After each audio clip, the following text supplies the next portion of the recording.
Hello বন্ধুরা, তোমার সকলকে স্বাগতম তোমাদের এই চ্যানেল ডব্লিউবি প্রাইভেট টিউশনে। আজকের এই ভিডিওতে আমরা ডাফ অ্যান্ড দাঁত 2024 ক্লাস 7-এর যে কোশ্চেন মান ছিল যে 2024-এর জন্য, তার ক্লাস 7-এর যে তোমাদের প্রথম ইউনিট টেস্টের জন্য যে 222 নাম্বার পেজে স্কুল রয়েছে, এই প্রশ্নপত্রের সম্পূর্ণ উত্তর নিয়ে আজকের এই ভিডিওতে আলোচনা করব। তো চলো ভিডিও শুরু করা যাক। দেখো, তোমাদের যে প্রথম ইউনিট টেস্ট পরীক্ষা হবে তার সময় থাকবে 30 মিনিট, অর্থাৎ আধ ঘন্টা, আর ফুল মার্কস থাকবে 15।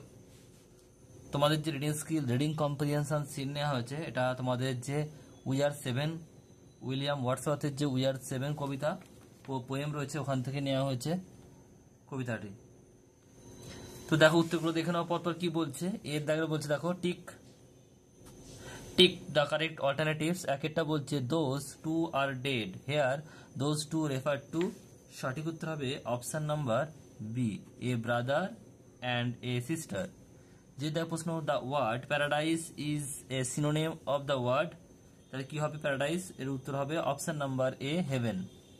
এরপরে প্রশ্ন বলছে, দেখো, বিয়ের দাগে ট্রু ফলস লিখতে হবে, সত্য হলে টি লিখবে আর মিথ্যা হলে এফ লিখবে। এক একটা বলছে a 7-year-old girl reply that they were 7, এটা কিন্তু ফলস হবে, কারণ কি তারা, এটা হচ্ছে 7 years old হবে না, এটা 8 years old হবে।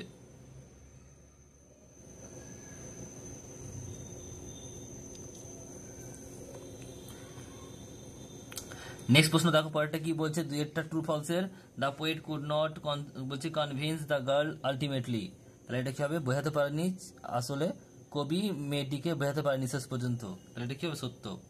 এরপরে রয়েছে, দেখো, পরের প্রশ্ন সি এর দাগে বলছে আনসার দ্য ফলোইং কোয়েশ্চেন্স। এক একটা, who is the poet of the poem, তাহলে কি লিখবে? William Wordsworth. লিখে নেবে পুরো কথাটা, দেখে নাও। উইলিয়াম, WILLIAM উইলিয়াম, আর WORDSWORTH Williams Wordsworth is the poet of this poem. আর পোয়েমের নাম কি ছিল? উই আর 7, মনে রাখবে এটা। নেক্সট প্রশ্ন বলছে, দেখো, what does throwing words away mean, এর মানে কি? মানে হচ্ছে লিখবে the phrase throwing words away means wasting words, মানে মেয়েটিকে বোঝাতে পারছিল না লেখক, তাই বলছে এটা থ্রোয়িং ওয়ার্ডস অ্যাওয়ে। বোঝার চেষ্টা করছিল কিন্তু বোঝাতে পারছিল না মেয়েটাকে। নেক্সট হচ্ছে 3 নম্বর প্রশ্ন, why does the girl say we are 7, কেন মেয়েটি বলেছিল যে আমরা 7 জন? উত্তরটা দেখে নাও। The little girl does not know, ছোট্ট মেয়েটি জানতো না, দ্য ডিফারেন্স বিটুইন, পার্থক্য কাদের মধ্যে? The living and the dead, জীবিত এবং মৃত্যুর মধ্যে পার্থক্য বুঝতো না ছোট্ট মেয়েটি। সি ক্যানট থিঙ্ক, সে বুঝতে পারতো না, সে বুঝাচ্ছিল না, two of her brother and sisters are really dead, সে বুঝতে পারছিল না যে তার দুটো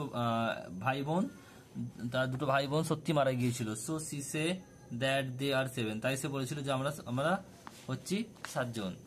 এরপর রয়েছে, দেখো, grammar vocabulary do has directed. এক একটা কি বলছে? Yesterday I forgot to take back my pen, এখানে দেখো কি বলেছে, পসেসিভ প্রোনাউন আর অ্যাডজেক্টিভ লিখতে হবে। তাহলে এখানে কি হবে? My pen from Sunil I gave him, এখানে কি হবে? Mine, MINE, mine in the class.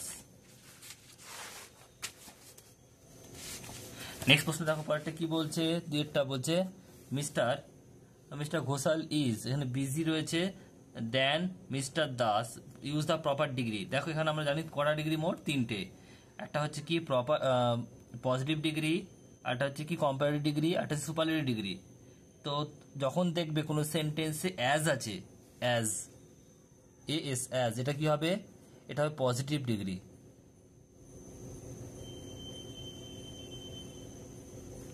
আর যখন দেখবে কোথাও দেন আছে, এটা কি হবে?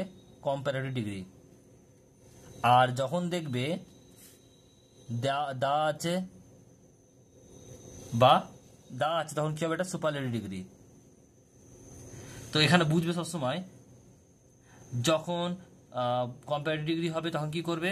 তখন দেখবে ভার্বের সঙ্গে ইআর যুক্ত করবে, আর যখন সুপারলেটিভ হবে তখন ইএসটি যুক্ত করবে। তাহলে এটা দেখো, দেন আছে মানে কি? এটা কম্পারেটিভ ডিগ্রি। তাহলে মিস্টার ঘোষাল ইজ বিজি আছে, তাহলে কি হবে? এটা বিজিআর, BUSIER, বিজিআর মানে ব্যস্ত। দেন মিস্টার দাসের চেয়ে বেশি ব্যস্ত ছিল। রহিম dash talk to his friend when his mother called him. Use the proper degree of the word. কি হবে এটা? Proper form of the verb, ভাবটা বসাতে হবে। তাহলে কথা বলছিল, তাহলে রানিং চলছিল, তাহলে was talking, TALKING, was talking. এরপর হচ্ছে দেখো পরেরটা বলছে, বিয়ের দাগে কি বলছে, বলছে যে underline the proper adjective of the given sentence. একটা বলছে Ruby is a trend nurse, trend হবে কি পার্টিসিপাল অ্যাডজেক্টিভ। আর এখানে দুইটা কি বলছে, a rising sun looking bright, তাহলে এখানে কি হবে, সূর্যটা কেমন হচ্ছে রাইজিং, তাই এটা রাইজিং হবে কি পার্টিসিপাল অ্যাডজেক্টিভ। তো এই ছিল তোমাদের যে 222 নম্বর পেজের ক্লাস 7-এর ডাফ অ্যান্ড দ্য 2024-এর প্রশ্নের সম্পূর্ণ উত্তর। ভিডিওটি কেমন লাগলো কমেন্ট বক্সে কমেন্ট করে জানিও। পছন্দ হলে লাইক করে দিও, আর চ্যানেল নতুন চ্যানেলটি সাবস্ক্রাইব করে পাশে থাকা বেল আইকনটি প্রেস করে নোটিফিকেশন অন করে দাও পরবর্তী ভিডিওর আপডেট পাওয়ার জন্য। Thank you.